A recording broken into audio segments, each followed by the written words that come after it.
おいなんてことを。なんてことを。アンズが一人で山奥へ行ってしまったという最悪の事態を想定して必死に今日を巡った道を戻るも未だに人影を捉えることはできない。でもこの流れってことはもしかしたら俺の推理が当たったのかな。みんな選ばれなかったヒロインはみんな死んでいく感じだったら俺ツバメも殺したことになるな。どうしよう。俺ツバメも殺したことになるよな。流れ的に。どうしよう。どうしよう。あ、違う。待て。読み違えた。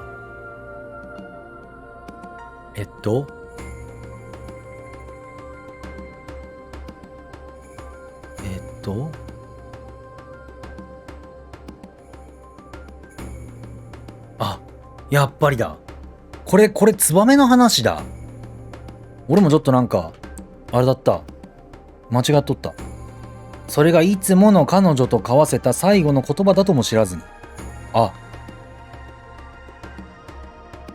この会話が最後のまともだった頃のてかね、まともなツバメとの最後の会話だったってことか。いつもの彼女と精神的におかしくなるんかな。そういうことか。てかこれはそしたらアンズルートへ俺は行こうとしとるんか。そしたらアンズが一人で山奥に行ってしまったという最悪の事態を。そうしているうちにそんな考えは僕の思い込みであり、実際はアンズはちゃんとおとなしく帰ったのに勘違いしていない相手を探しているんじゃないかと不安になる。引き返すべきか、それともさらに突き進むべきか、迷いながらもできるだけ気配を殺して目立たない道を選んで歩いていた、まさにその時だった。ちょうど不気味な魔法陣があった場所の近くに人影が一つあるのを目視する。背丈からしておそらくは女性だと思う。僕は決して油断せず、けれどアンズの姿を期待してその人影へと向かって歩み寄る。そこにいたのは探し求めていたアンズの姿だった。アンズ！聖司？よかった。無事だったんだね。どうしてここに？だってアンズが心配だったからさ。でも私行かないって。一人でも行くって顔してたからね。うるさいわね。とにかく見つけたからにはもう話せないからね。告白。僕はこれ以上無茶させないようにアンズの腕を握り、絶対離さないと強い意思表示をしてみせる。おい、相手処女だぞ。もっと優しく扱え。ダメだよ、茶化して。またあいつらに見つかったら何されるかわからないんだから。無茶してやった。ダメだよ、無茶して。またあいつらに見つかったら何されるかわからないんだから。わかったから話してよ。おとなしく帰るって言うなら話すよ。それはでも。アンズ。僕もタケルのことはもどかしく思ってるし、どうにか真相を明らかにしたいと考えてるよ。でも焦って一人で動いちゃダメだ。僕たちを信じて。僕がまっすぐにアンズの目を見てその思いを伝えるべく、今一度その感情を素直な言葉にする。わかったわよ。もう無理しないから。その熱意が伝わったのか、渋々であるがアンズもうなずいてくれた。でもまだ帰れないのよ。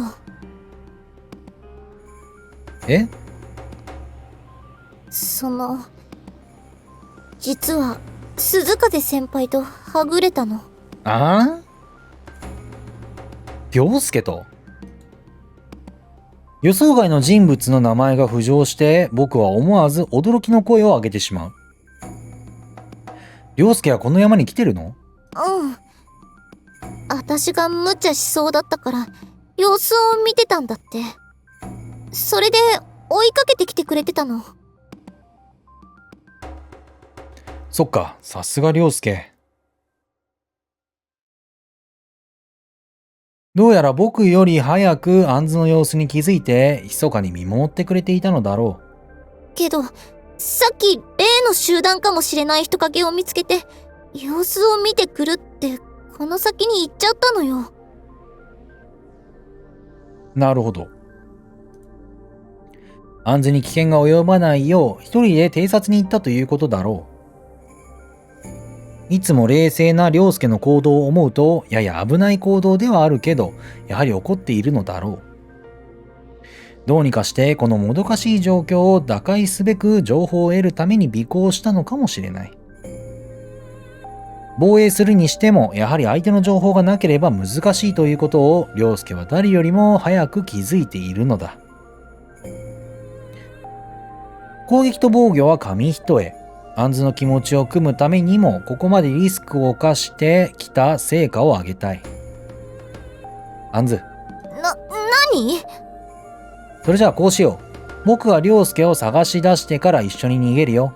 だからアンズは先に麓まで降りておいてほしいんだ。でも一緒に来てもいいけど、凌介は危険と判断したんだ。アンズは行かない方がいいよ。それに二人で行って全員捕まったら困るでしょ。アンズには万が一の時、みんなに伝えられるように待機していてほしいんだ。わかったわ。よし、決まりだね。僕はアンズの腕を離すと、そのまま彼女に背を向けて、さらなる山奥へと向けて歩き出す。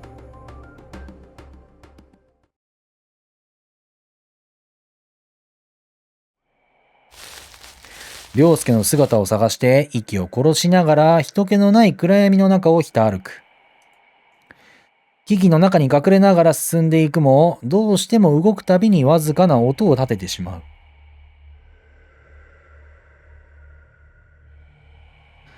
う。しかしながら一応はうまくかけられているのか、特に何事もなくここまで来ることはできた。だがこの速度で行っても凌介に追いつくのは難しいかもしれない。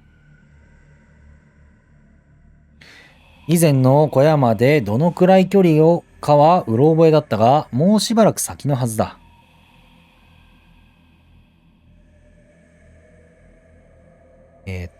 仕方なく僕はもう少し音が出てもやむなしと歩く速度を上げようとしたその時だった。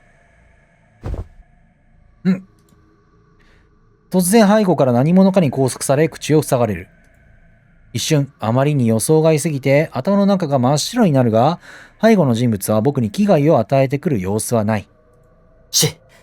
静かにしろ、聖司。凌介。もしやと思ったところに僕は探し求めていた人物の声が聞こえてくる。聖司、お前どうしてここに？話すと長くなるんだけどさ、今は凌介を追ってここに来たんだ。俺を？無茶しすぎだよ凌介。気持ちはわかるけど一人で行動しちゃダメだ。あ、そうだな。だから一旦戻ろうよ。またあいつらに囲まれでもしたら逃げられるとは限らないんだからさ。いや、残念ながら少しばかり手遅れだぜ。え？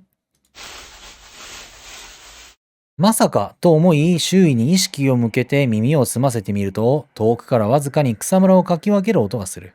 追われてるんだ。収穫がなくもなかったんだが、少しドジっちまってな。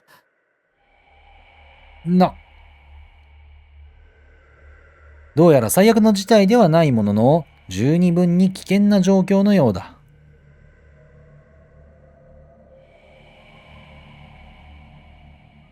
なら急いで山を降りよう。なあ。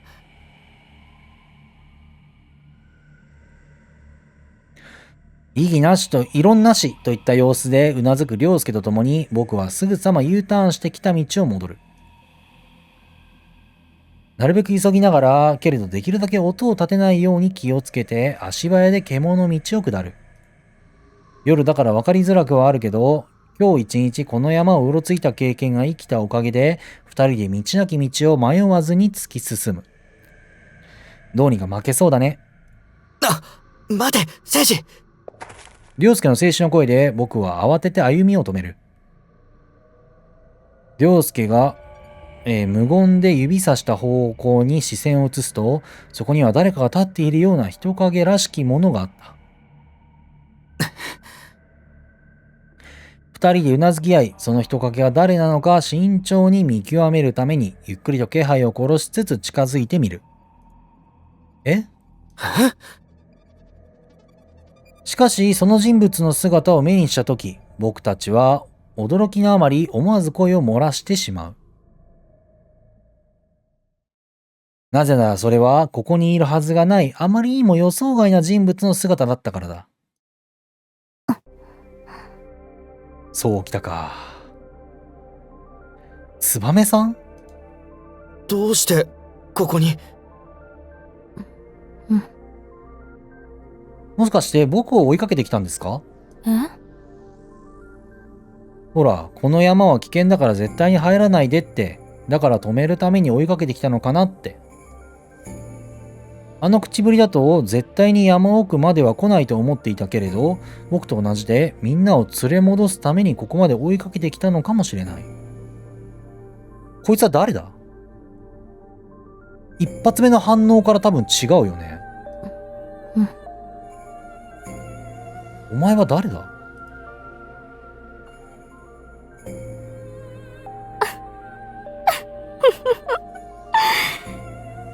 ええ、そうね。私が止めたのに、こんな危ない場所へ来ちゃった君にお仕置きしてあげようと思ってきたの。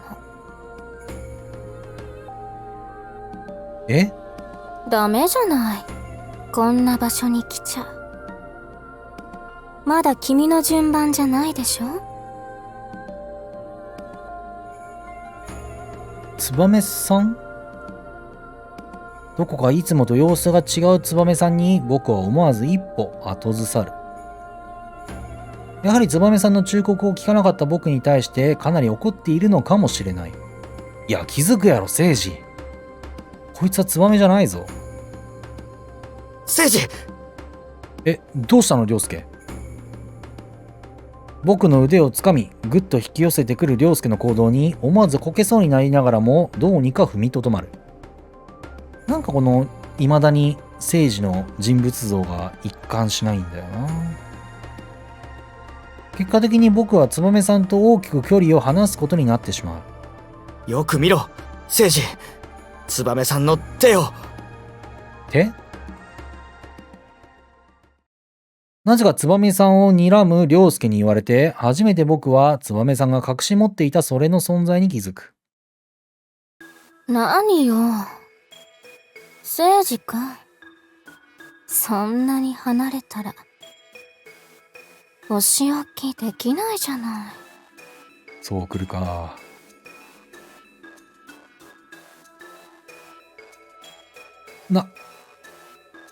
それは普段のツバメさんとはあまりに不釣り合いなもので、まるで現実感が湧かない光景だった。ほら、逃げるんじゃないわよ。危ない、聖司！うわ。僕は近づいてくるツバメさんをぼーっと眺めていると、突き飛ばした涼介のタックルに思わず尻餅をつき倒れ込んでしまう。行かれたな。すると、先ほど僕が立っていたそこへツバメさんが横へないだ凶器の一線が通り過ぎる。もしそれがジョークグッズでなく本物の凶器だったらシャレじゃ済まなかっただろう。いや、そもそもそんなタチの悪いいたずらなんてする人じゃないんだよ、ツバメさんは。なら何だというのか。冗談でもいたずらでもないなら本気だというのだろうか。僕はあまりに理解しがたい眼前の光景を前に完全に思考が停止してしまう。傍から見たいかに情けないと思える姿であってもしょうがない。だってあの優しいツバメさんが僕を襲ってくるなんてことあまりにおかしすぎるのだから。涼介。そんな情けない方針から僕を現実へと引き戻したのは、僕をかばって怪我した涼介のわずかなうめき声だった。俺は大丈夫だ。かすり傷さ。けどなーによ、つまんない。殺さないまでも腕の1本や2本持って帰ろうかと思ったのに。どうしたのツバメさん。ツバメさん、ツバメさん。うるさいわね。あんたに気安く呼ばれると虫唾が走るわ。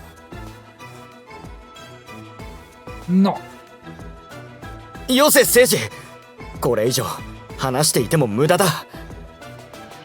でも聖司。鋭い涼介の声でようやく僕はハッとして現状における優先順位を悟る。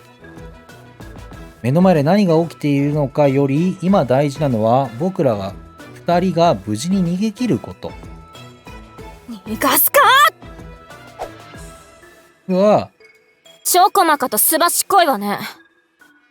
逃げるのだけは一人前じゃない。仕方ないな。聖司、下がってろ。涼介？狙われているのは僕なことを知り、かばうように前へと乗り出した涼介がファイティングポーズを構える。はっ！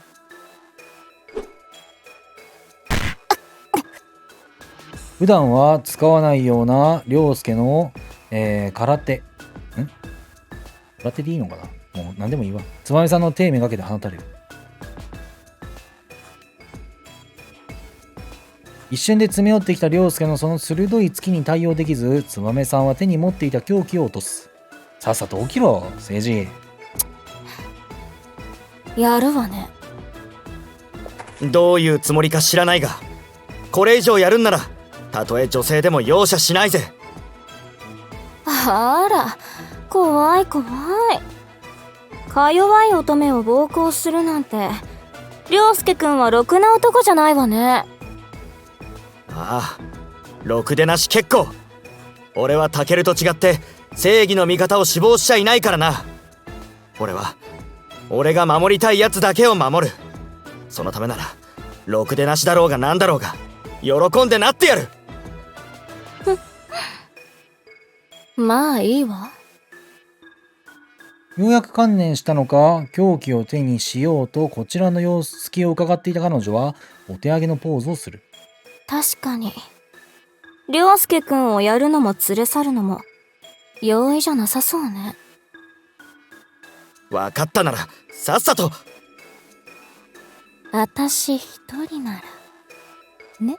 まあそうなるわな。しまったと思った時にはもう遅い。ここよ。こいつらはここにいるわ。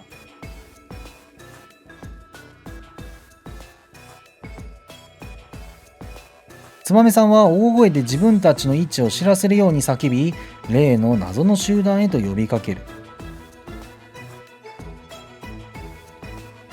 くっそ、逃げるぞ聖司。うん。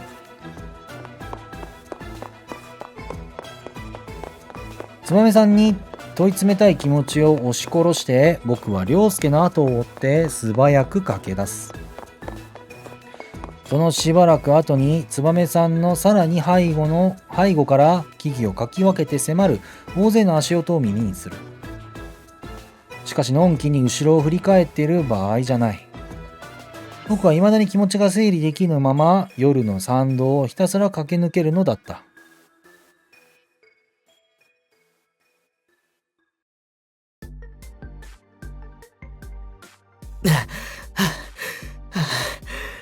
どうにか巻いたな。山を下り、山を無事に下り、見慣れた通学路までやってきて、僕と涼介はようやく一息つく。くそ、何なんだよ、燕さん。まだ気持ちの整理のつかないまま、僕はもやもやとする自分の感情を吐き出すように口を開く。まさか燕さんはあいつらの仲間？僕はかつての脅迫文を思い出し、思わず反射的にそんな言葉を漏らす。疑っているというわけではなく、ただ素直にこぼれ落ちた感情のトロと言ってもいい。いや、火を見るより明らかなのかもしれない事実を前に、それでも信じたくないというめめしい発言だったかもしれない。聖司。そんな僕を見て、少し考えたような沈黙の後、涼介が静かに口を開いた。情報が足りなすぎる現状で、目の前の事実だけを真実と思い込むのは危険だ。おほ。警戒するに越したことはないが、自分の中の大事なものだけは信じ抜かないと、いずれ疑心暗鬼に飲み込まれて、自分自身が狂気と化すぞ。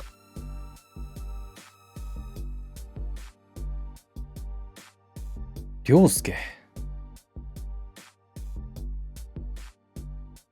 動揺していた僕の心を見透かしたかのようなその涼介の言葉でぐちゃぐちゃになりかけた思考が鮮明になる。こういう人間は多分次なくなるんだよな。次おらんくなるんだよな。こういう人間って精神的支柱がね、おらんくなるとね、そういうことになるんだよな。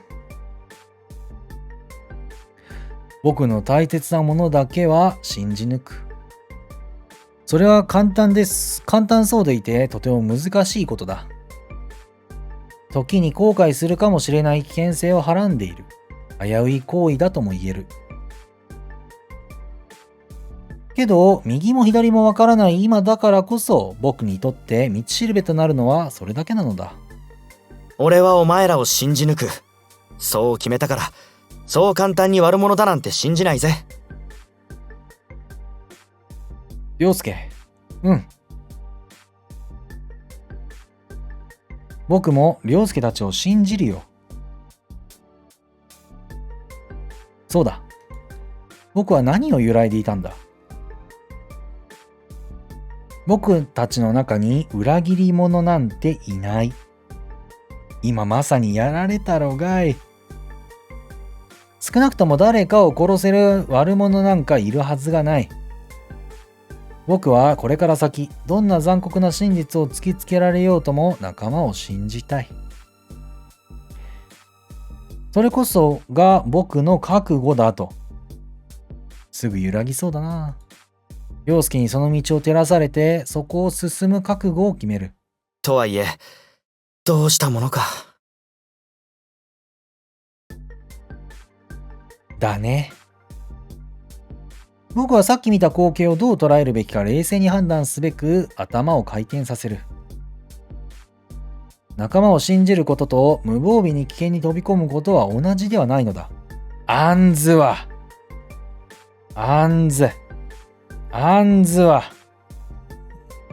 お前らアンズどうした？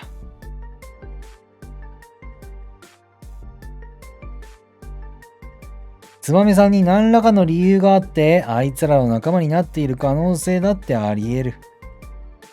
はたまた超能力で占領されていれば襲ってきたっておかしくはない。そうなれば僕たちだけでなく誰だって危険に。どうした聖司？アンズのこと忘れてた。アンズか。そういえば見かけなかったな。もしかしたら神社で僕たちのこと待ってるかも。だとするとまずいな。そう。たとえ燕さんが味方だとしても襲われた以上は少なくとも今夜は神社に近づくべきじゃない。僕たちならまだしも何も知らないアンズは完全に無防備の状態で燕さんと鉢合わせてしまうだろう。涼介。行こう。多少危険だが放ってはおけない。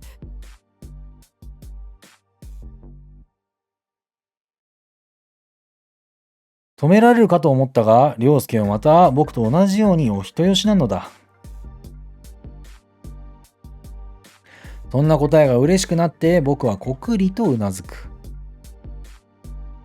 ただしだ。油断するなよ、聖司。うん、わかってる。僕は凌介の警告にうなずきながら来た道を引き返して神社へと向かうのだった。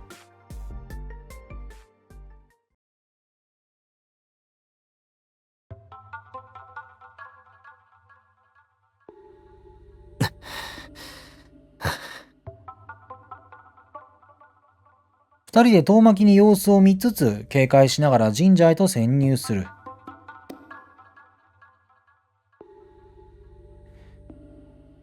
普段から通う場所だけになんとも複雑な心境だったけれど、勝手知ったるなんとやらだ。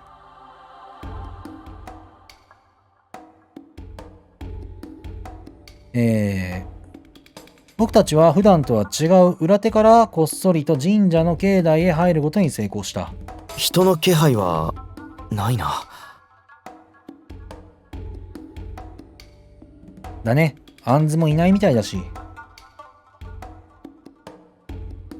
恐る恐る周囲の気配を探ってみるも、どうやら本当に誰の姿もないのか、動物一匹すらいないのではないかと確信できるほどの静けさだった。少々拍子抜けだが、こうなるといよいよもってさっきの出来事が腑に落ちないな。そうだね。二人してウームと顎に手を当て、その場で考え込む。もし本当につばめさんがあちら側の人間だとすれば、当然こちらの情報は筒抜けなわけで、罠の一つや二つあってもおかしくはない。しかし神社に来ても危険な気配一つしないのだ。他人の空にってレベルじゃないよな。だね。そっくりさんってレベルじゃないよ。仮にツバメさんにいた別人だと仮定したかったけれど、そういうにはあまりにもツバメさんそのものだ。さすがにその線は考えづらいだろう。となると二重人格とか。自分たちの仮説にいまいちどれもピンとこないと頭を悩ませていると、不意に一陣の風が吹く。これは。その時僕と凌介は同時にそれに気づき、思わず顔を見合わせる。アンズの香水とかいう話になるんけ。鉄の匂い。おい、そう。それはつい先ほどどこかで嗅いだような嫌な空気をはらんだ鉄臭い匂いだった。嫌な予感がするな。ただの勘違いであってほしいと互いに強く願いながらも、過去の経験がその予感を肯定していた。誰かが怪我をしたという程度の匂いではない。その場所が近づけば近づくほど濃くなっていく、鼻を刺激する嫌悪感を抱く鉄の匂いが、そこにある悲劇を確実なものだと警告していた。どっち？確かめないわけにはいかないよね。ああ。ここに女性陣がいたら僕たちももっと慎重になっていただろう。けれどここにいるのは僕と凌介だけ。それに僕たちは最も辛い光景を目撃した経験があるのだ。死体に慣れたとは言わないが、それでも心の覚悟を固めさえすれば、たとえどんな光景が広がっていても冷静に立ち回れるだろう。もちろんそれは最悪の想像を含めた覚悟だ。もうこれ以上誰一人として失いたくなんかない。だからこそ凌介も多少の無茶をしてでも敵の正体と真相を探ろうとしているのだ。僕だってその気持ちは同じだ。だからこそ僕たちは確かめないといけないのだ。そして受け止めなくてはいけないのだ。この先に待っているのがどんな真実であろうとも。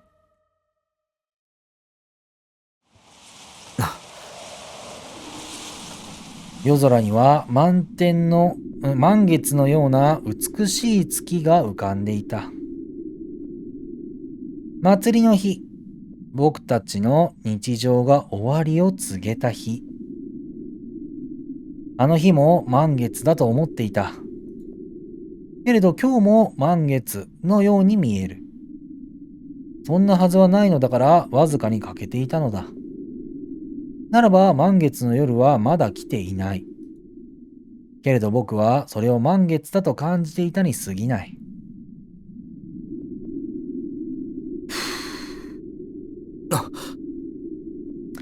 僕たちは覚悟を決めて月に照らされたそれを見る。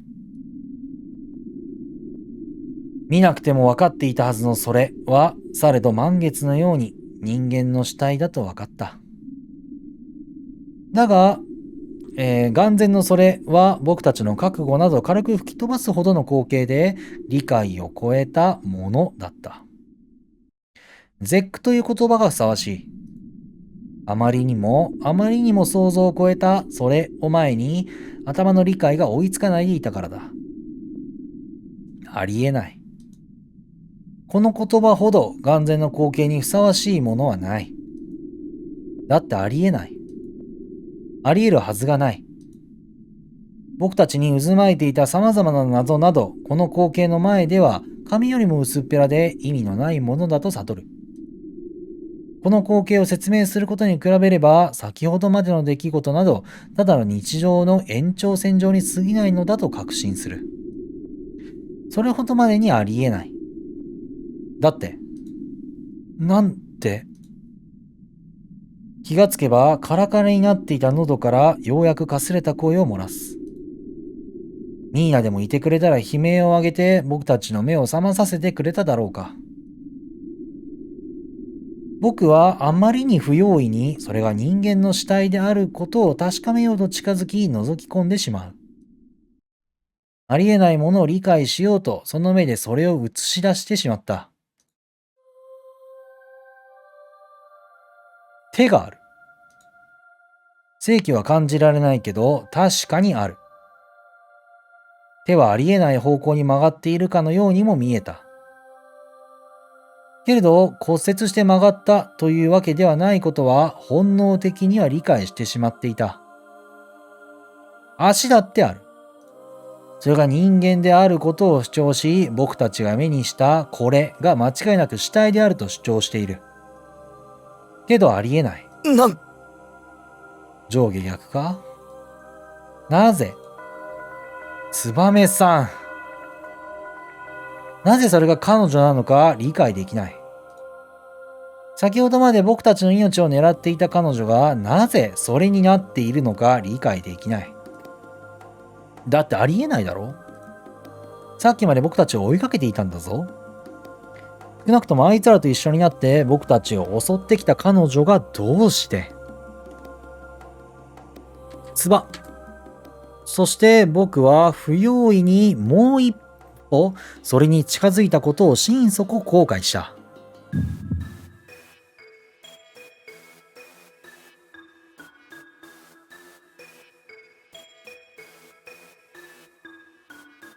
思わず悲鳴にも似たうなり声が僕の口から漏れ出す。やっぱそうだよね。巫女服着とるよね。だからもしかしたら俺のクローン説あったなんじゃないかな。あと手足が逆だ。多分これ。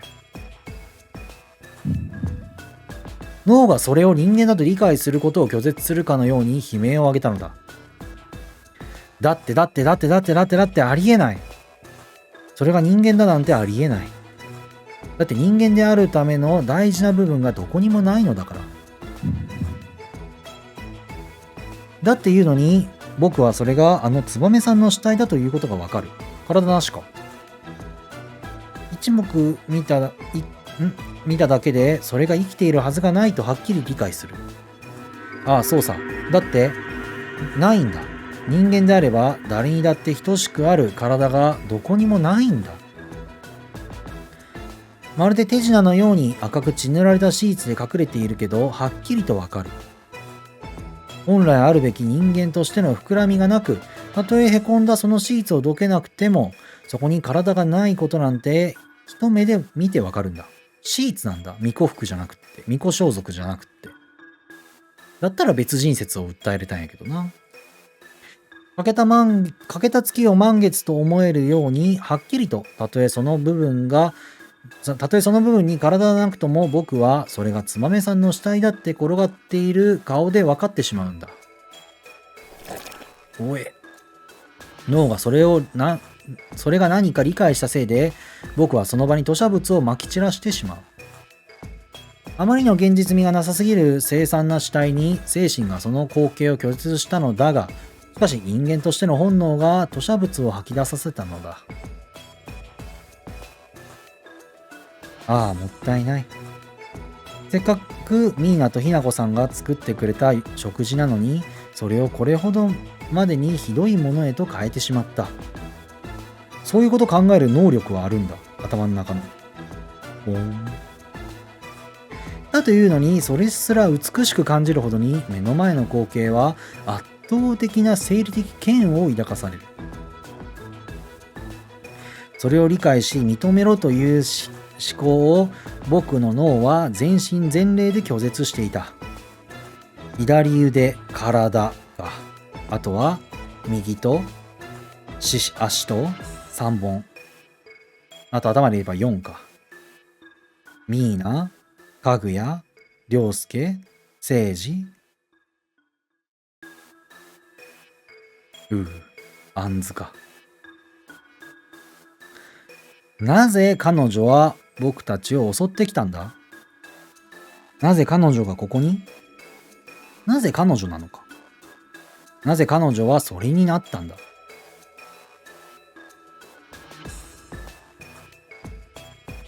なぜ？いいね。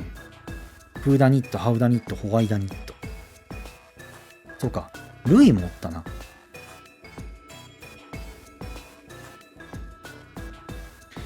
僕はそのあまりにありえない光景を前にただただ混乱する。やっぱ選ばれんかったヒロインがどんどん死んでいくんかな。そんなことある？わかることは一つだけ。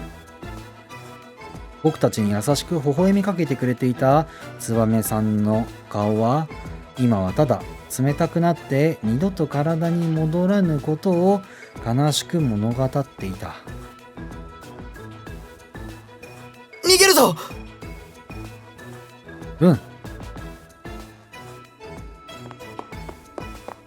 僕たちはどうにか立ち上がり、とにもかくにもその場を立ち去ることを決意する。くしくも涼介も今回ばかりは冷静でいられなかったのか、なりふり構わずただひたすらに二人で駆け出す。タケルに続きツバメさんも。あの日あの場所にいた僕たちは命を狙われている。タケルの死体が消えたからか、どこかあの夜のことを夢だと信じようとしていた。けどダメだ。このままじゃやられる。一人ずつ確実に全員奴らに殺される。理由も動機も全てわからないけど、そんなものはその事実に比べれば重要じゃない。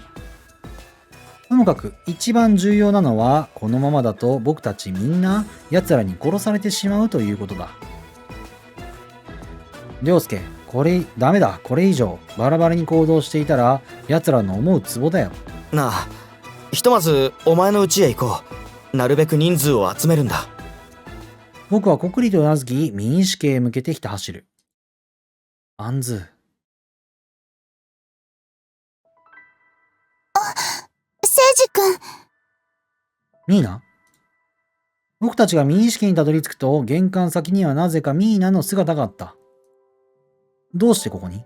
だって、気がついたらみんないなくて、だから私、心配で。みんながいないって？お母さんはいるんだけど、セイジ君とかぐやちゃんがいなかったから。かぐやが？一緒じゃなかったの？うん。そういえば僕が駆け出した時、ちょうどかぐやが僕の様子を見に外へ出てきたことを思い出す。もしかしたら僕を追いかけてきてしまったのかもしれない。もしそうだとすればかなり危険だ。いや、それはないかな。一度山に登ってさらに降りて神社もうろついたのに鉢合わせにならなかったのだ。おそらく僕を追いかけては来ていないだろう。どちらにせよ、不用意にうろついているのは危険なので、ミーナたちにも注意しておかなければならないだろう。ミーナ、とにかくまずは家の中へ行こう。詳しい話はそこでしよう。あれ涼介くん、どうして？とにかく中に入ろう。ほら、ミーナも。うん。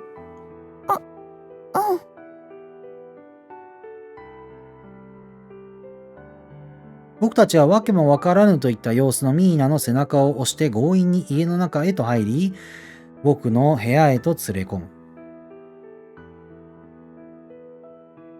ということで、ミーナも気をつけてほしいんだ。わかったよ。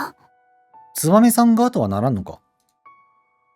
僕たち自身、まだ整理できていない先ほどのことは語らず、なるほど。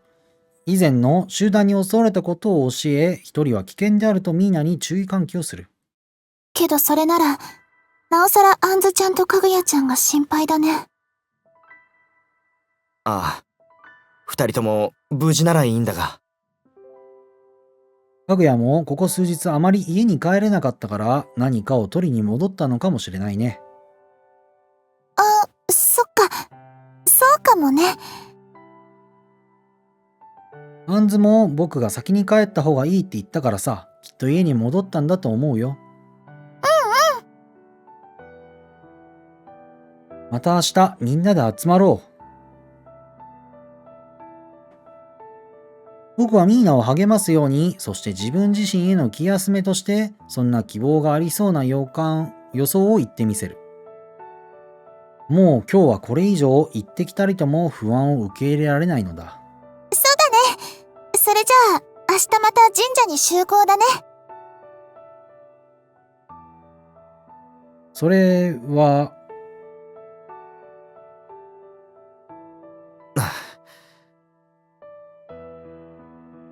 いや、いつも集まってる場所に行くのは危険だな。俺たちにだけ伝わる書き置きを残して他の場所へと避難した方が賢明だろ聖司の母親との思い出の場所にて待つとだけ書いた。書いたメモの紙を見せながら、涼介がそう提案してくる。確かにこれなら、僕たちの仲間が見たらなんとなく違和感に感づくはずだ。僕の母さんはもういないけれど、皆に共通した思い出が一つだけある。そう、それはあの図書館だ。お、ルイがやっと登場するのかしら。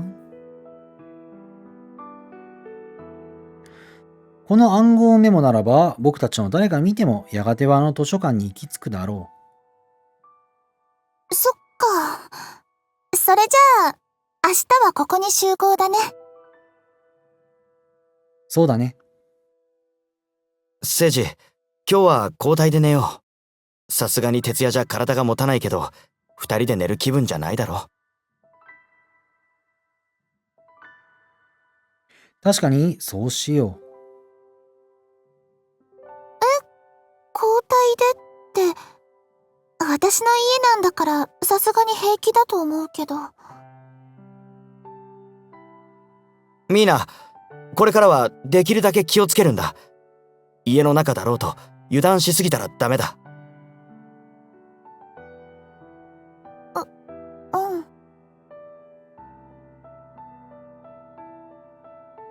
ん。できればミーナもここで寝ろと言いたいところだが、さすがに強くは言えないな。ここで寝るって。もう、何言ってるの、涼介くんのエッチ。いや、まあいい。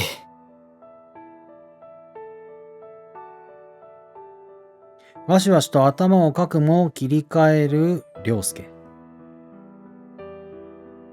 無理もない。あの光景を目にした僕たちとミーナに温度差があるのは至って自然なことだ。僕たちは内心なるべく気をつけることにして仕方なくミーナを部屋に戻すことを承知する。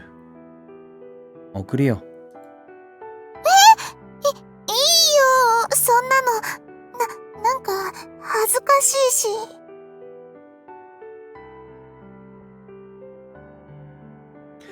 それじゃあ、くれぐれも窓を閉め忘れないようにね。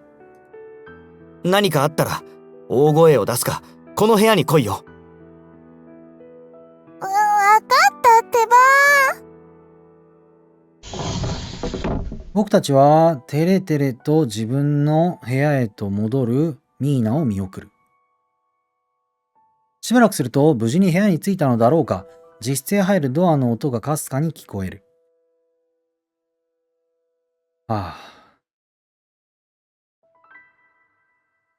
それに安堵したせいか、無意識のうちにため息が漏れて、同時にずしりと重い疲労が襲いかかる。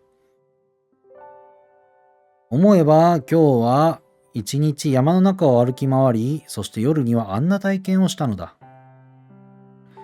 とてもすんなり寝れる心地ではなかったが、それでも体は間違いなく休息を欲していた。セイジ、先に寝ていいぞ。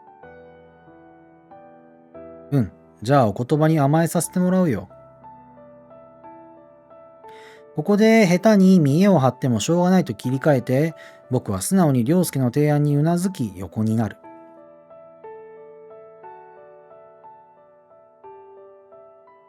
戸惑いと不安と、そして何もできないもどかしさと、様々な感情が渦巻いていたが、僕の意識はすぐに闇へと落ちていく。